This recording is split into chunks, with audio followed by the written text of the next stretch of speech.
Assalamualaikum warahmatullahi wabarakatuh. Waalaikumsalam warahmatullahi wabarakatuh. Bismillahirrahmanirrahim. Alhamdulillahi rabbil alamin. Wassalatu wassalamu ala ashrafil anbiya'i wal mursalin, imamil muttaqin, sayyidil ghurril muhajjalin, sayyidina wa maulana Muhammadin wa ala alihi wa ashabihil mujahidin at-tahirin, amma ba'du. Saudara-saudara kaum muslimin rahimakumullah. Dalam kehidupan ini, pada satu sisi memang kita harus melaksanakan berbagai kegiatan amal ibadah.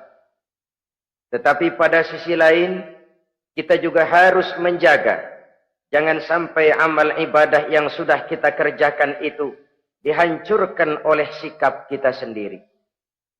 Bahwa kita sudah sholat, alhamdulillah. Bahwa kita sudah zakat dan memberikan sedekah, syukur. Bahwa kita sudah melaksanakan ibadah haji, thayyib.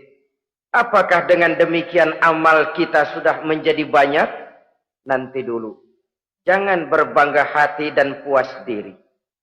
Pada kesempatan yang berbahagia ini, saya ingin menyampaikan satu hadis yang diriwayatkan oleh Imam Ad-Dailami, di mana Rasulullah sallallahu alaihi wasallam pernah bersabda, "Sittatu asya'in tuhbitul a'mal."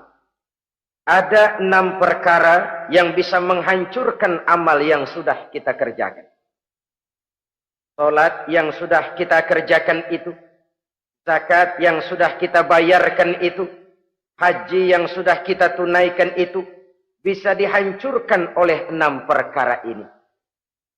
Nanti di akhirat, pada saat setiap orang menunggu pahala dari ganjaran amal yang ia kerjakan di dunia ini, kita menanti dan menanti, ya Rabb, mana amal kebaikan saya? Mana pahala kebajikan yang saya lakukan? Hasilnya tidak ada. Amal yang kita kerjakan dihancurkan oleh sifat-sifat yang akan kita kemukakan pada pertemuan kali ini. Yang pertama yang bisa menghancurkan amal adalah al-istighalu bi'uyubil khalqi. Orang yang terlalu sibuk mencari-cari aib dan kekurangan pada diri orang lain. Habis waktunya hanya untuk mengorek-ngorek celah orang, sementara ia lupa pada aib dan celak dirinya sendiri. Sifat seperti ini menghancurkan amal yang sudah kita kerjakan. Sedangkan baginda Nabi mengajarkan, tuba liman syaghalahu aibuhu an uyubin nas. Beruntunglah orang yang kekurangan pada dirinya menyebabkan dia sibuk sampai ia tidak sempat mencari-cari aib dan kekurangan pada diri orang lain. Saudara-saudara kaum muslimin rahimakumullah. Sibuk mencari aib orang tentu bukan dengan tujuan positif. Latar belakangnya kadang-kadang karena jealous, karena hasud, kecemburuan sosial. Sore, pagi, siang, malam kita korek-korek kesalahan orang dengan target hancur martabatnya, jatuh kehormatan dirinya, hilang nama baiknya, dilupakan dan terisolir dari tengah-tengah masyarakat. Perbuatan yang demikian sungguh terlalu amat sangat kejam. Salat kita, puasa kita, haji kita bisa dihancurkan jikalau kita terlalu sibuk mencari-cari aib orang lain. Muslim dengan muslim itu bersaudara. Kalau kita menganggap muslim yang lain adalah saudara kita, maka aibnya adalah aib kita, kekurangannya juga adalah kekurangan kita. Pada saat kita melihat pada dirinya terdapat kekurangan, tugas kitalah menutupi. Ini yang dijamin oleh Nabi, man satara musliman satarahullahu fid dunya wal akhirah. Siapa yang menutupi aib dan celah orang-orang beriman, Allah akan menutupi aib dan celaknya di hari akhirat nanti. Zaman sekarang, zaman gosip. Zaman sekarang, zaman isu. Sehingga hal yang 1 meter pun dapat jadi 5 meter. Yang 5 meter dapat saja menjadi 10 meter. Kita sibuk membumbui hal-hal yang kita tidak tahu duduk perkara yang sebenarnya. Bahkan lebih celaka, kadang-kadang kita malah sok tahu. Memberikan vonis dari sudut pandang kita sendiri. Adalah tidak bijaksana jika kita mengukur baju orang lain dengan badan sendiri. Baju orang lain kita ukur pakai badan kita. Tentu saja enggak pas. Begitulah. Terlalu sibuk mencari-cari aib orang lain, menghancurkan amal ibadah yang sudah kita kerjakan. Na'udzubillah, summa na'udzubillah. Kadang-kadang hadir majelis taklim di pengajian, ngaji setengah jam, ngomongin orang 2 jam setengah. Tekor, defisit, belum bergeser dari majelis taklim. Ini kan penyakit rohani, di mana kedudukan kita antara sesama muslim bagaikan satu tubuh. Kalau yang satu sakit, yang lain ikut merasakan sakit. Yang satu terhina, yang lain ikut merasakan terhina. Jadi pada saat kita melihat aib orang lain, kita ceritakan di mana-mana, kita bongkar di mana-mana, tentu satu hal yang jelas, kita tidak senang kepada orang itu. Kita tidak senang kepada orang itu. Dan kalau sudah tidak senang, maka fungsi persaudaraan bisa berubah menjadi permusuhan. Oleh sebab itu, kalau ada 2 orang berselisih, boleh kita bohong untuk mendamaikan 2 orang tadi. Misalnya si A sama si B berantem nih, jengkel, marah-marahan. Saudara datang ke rumah si A. A, saya dengar kamu lagi marahan sama B. Iya itu si B, kurang ajar. Bangsat, bajingan, tengik. Pokoknya kalau ketemu, awas. Ah, saya kira sih enggak begitu. Ah, tadi saya ketemu B, dia bilang malah kangen sama sampean.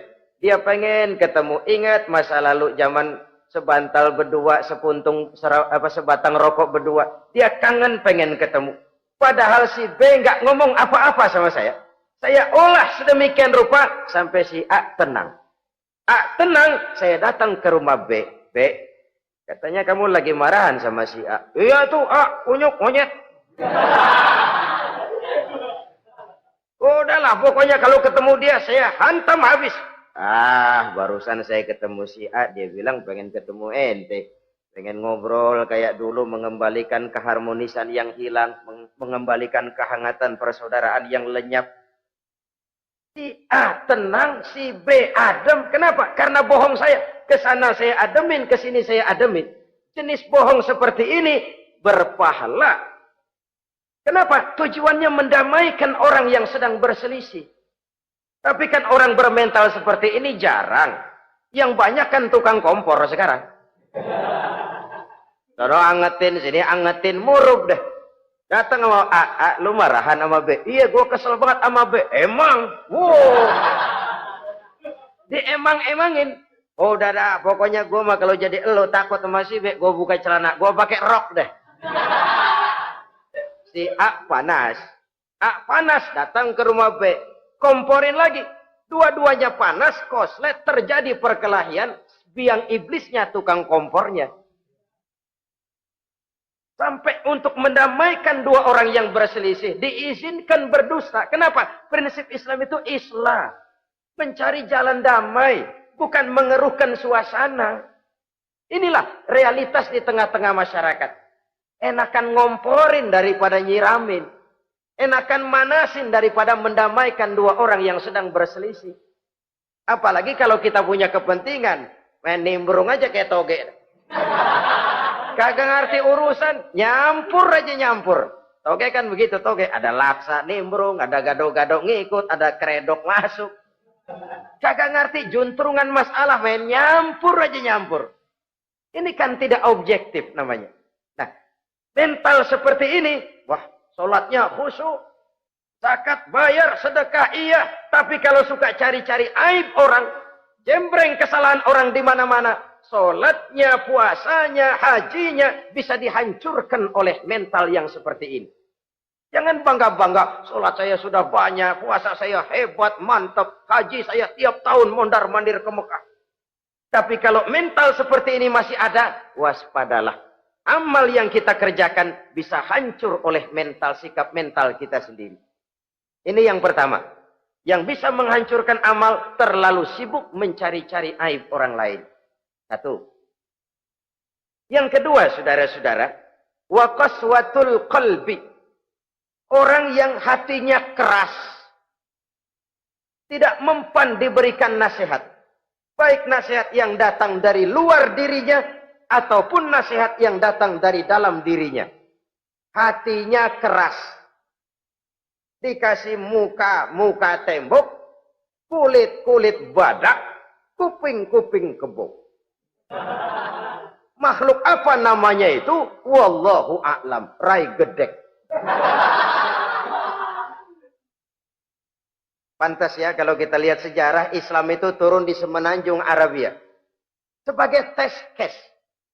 Masyarakat Arab 14 abad yang lalu dikenal keras, kasar, brutal, primitif. Dari berbagai aspek kehidupan. Standar, kalau di tengah masyarakat yang begitu keras Islam berhasil, masyarakat lain lebih mudah masuk. Rasulullah diutus di Cianjur, lalu dakwahnya sukses, saya nggak kagum. Paling-paling datang Nabi ke Cianjur disambut dengan ramah. Enggak, Rasul. Ayo nama kumaha Rasul wae, ayo nama itu. Pasti aman, damai, tidak ada cerita perang. Tapi Masya Allah, turun di tengah satu struktur sosial yang keras, kasar, primitif. Menghadapi orang yang hatinya keras seperti ini. Apa prinsip kebijaksanaan yang dilaksanakan oleh Rasul dalam menerapkan syariat Islam?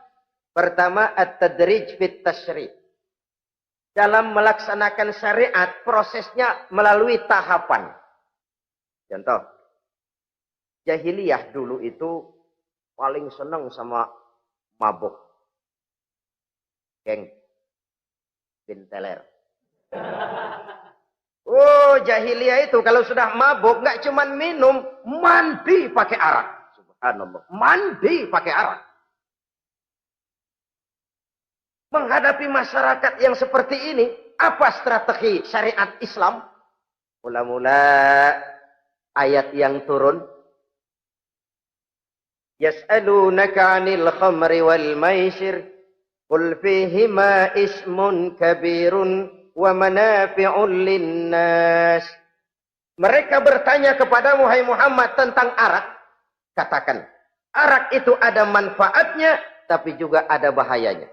Bahayanya lebih besar daripada manfaatnya. Tidak diharamkan dulu, tidak. Cuman dikasih sen. Teler emang enak. Oh, melayang ke langit. Cuman ada bahayanya. Bahayanya lebih besar daripada manfaatnya. Dikasih gambaran, dikasih sen. Tidak diharamkan mutlak dulu, tidak. Bertahap dikit dulu. Nih. Urusannya begini nih. Ada manfaatnya, tapi ada bahayanya. Bahayanya lebih besar daripada manfaatnya. Jak rasio berpikir. Setelah tahu bahayanya lebih besar, kan dikit-dikit mulain jauh. Mulain ngurangin, jaga jarak. Setelah ada jarak, turun peringatan kedua. La taqrabus salata wa antum sukara. Jangan dekati sholat kalau kamu lagi mabuk. Sholat sehari semalam 5 kali. Berarti 5 kali mereka harus jaga diri. Jangan sampai mabuk. Makin jauh. Setelah jauh sekali, kira-kira tidak goyah, turun vonis. Innamal khamru wal maisir wal ansab wal azlamu rijsun min amali syaitan fajtanibu la'allakum tuflihun. Arak itu najis, kotor, perbuatan setan. Jauhi, pasti kamu akan beruntung. Baru timbul hukum haramnya. Orang udah nggak kaget. Kenapa? Pagi-pagi udah dikasih sen. Bahayanya lebih besar. Kalau sholat jangan, kalau mabuk jangan mendekati sholat. Makin jauh. Ini tahapan. Sama juga kita kan. Begitu jebrol lahirnya cuman susu ibu.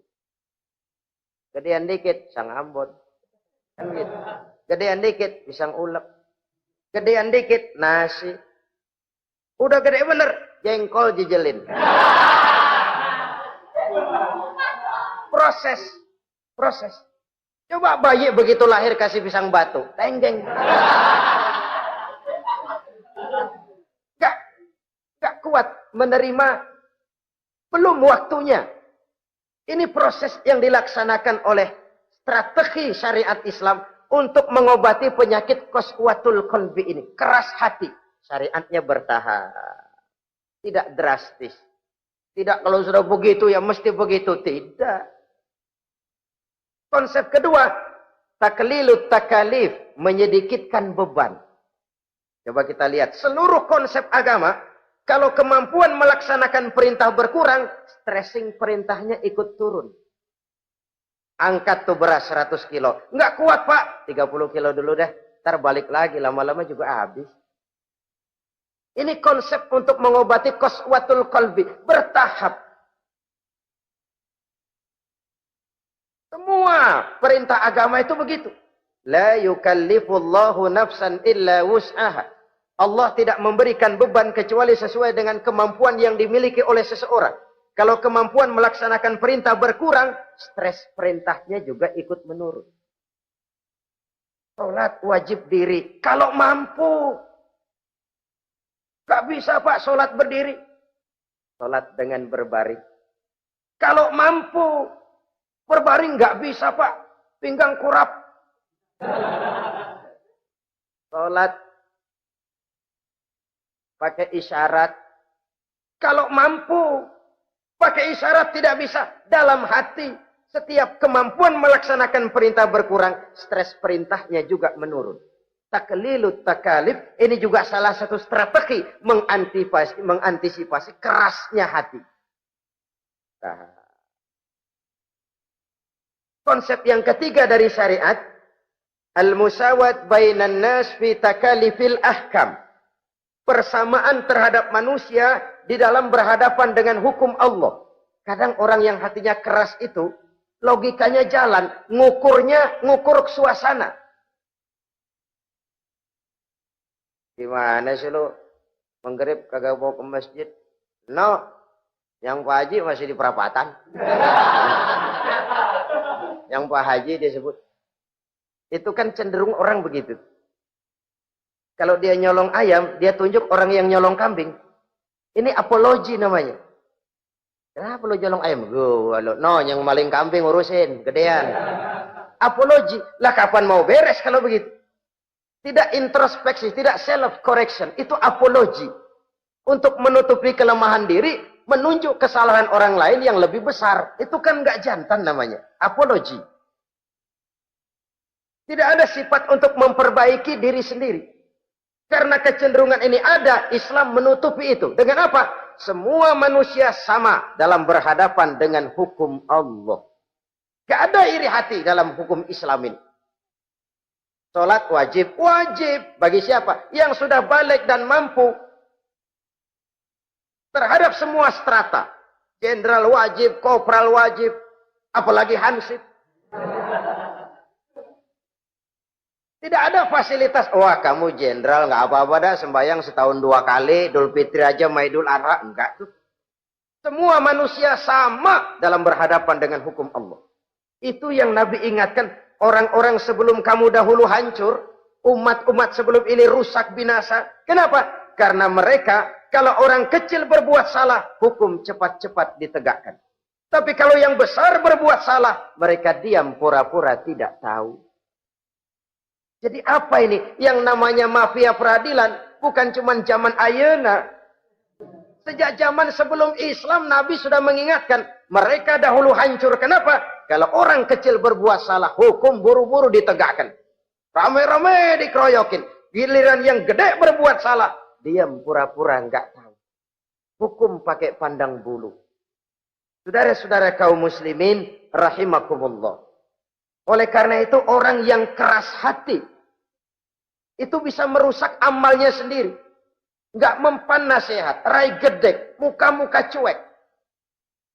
Baik nasihat yang dari luar maupun nasihat yang dari dalam enggak mempan.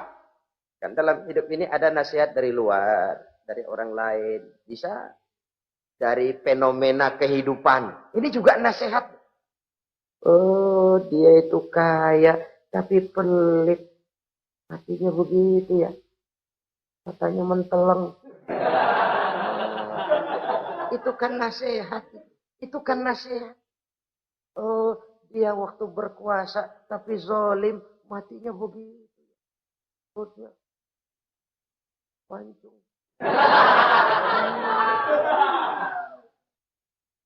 Fenomena kehidupan yang kita lihat, yang kita dengar, yang kita saksikan, itu semuanya bisa nasihat. Unzuru kaifa kana akibatul mukadzibin. Lihat kehidupan ini. Dunia ini kan sebuah sekolahan besar. Semua yang kita lihat, kita saksikan, kita pelajari, bisa jadi contoh buat kita. Orang yang bijak, yang bisa mengambil hikmah dari manapun datangnya. Baik dari yang baik, maupun dari yang tidak baik. Saudara-saudara kaum muslimin, rahimakumullah. Nasihat yang datang dari luar. Dari orang atau dari fenomena kehidupan. Atau nasihat yang tumbuh dari dalam diri sendiri. Perubahan organisme tubuh.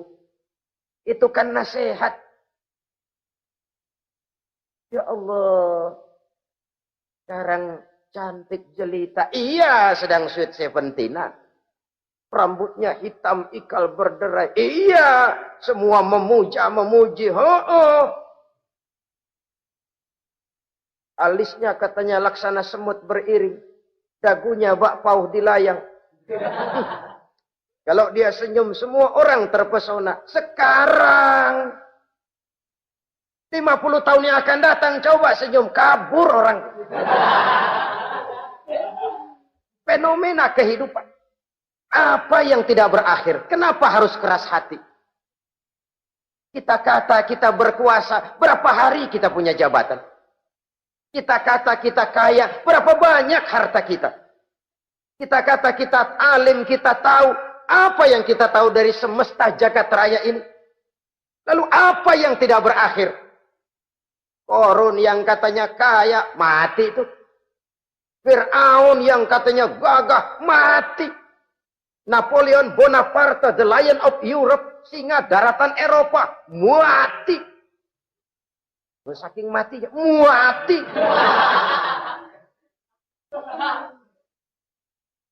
Kenapa harus keras hati? Kenapa tidak melihat perubahan fenomena alam sekitar ini? Apa yang tidak berakhir? Apa yang tidak selesai? Lalu apa yang mau kita sombongkan? Kenapa kita harus keras hati? Sehingga pantas dalam hadis kursi Allah menyatakan al-kibriya'u libasi. Sombong itu pakaianku. Manusia nggak pantas pakai pakaianku, kegedean. Pakaian Allah mau dipakai. Kalau Allah sombong, udah pantas aja udah. Kenapa? Kagak ada Tuhan lain selain dia. Udah pantas dia nyombong. Kita nyombong apaan? Oleh sebab itu, beruntung orang kalau diberikan hati yang lembut, mudah menerima kebenaran, peka terhadap kesulitan orang lain, ringan tangan memberikan pertolongan buat mereka yang memang memerlukan. Dan enggak semua orang dikasih begitu. Enggak semua orang. Lain ya, Umar bin Khattab sikapnya keras, tapi hatinya gampang menerima kebenaran. Nah, lain loh orang kayak begini. Keras sikap boleh keras, tapi hati mudah menerima kebenaran. Wah, kalau Umar kerasnya kan luar biasa.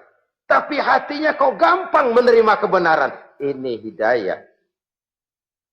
Coba lihat waktu berita Rasulullah meninggal dunia.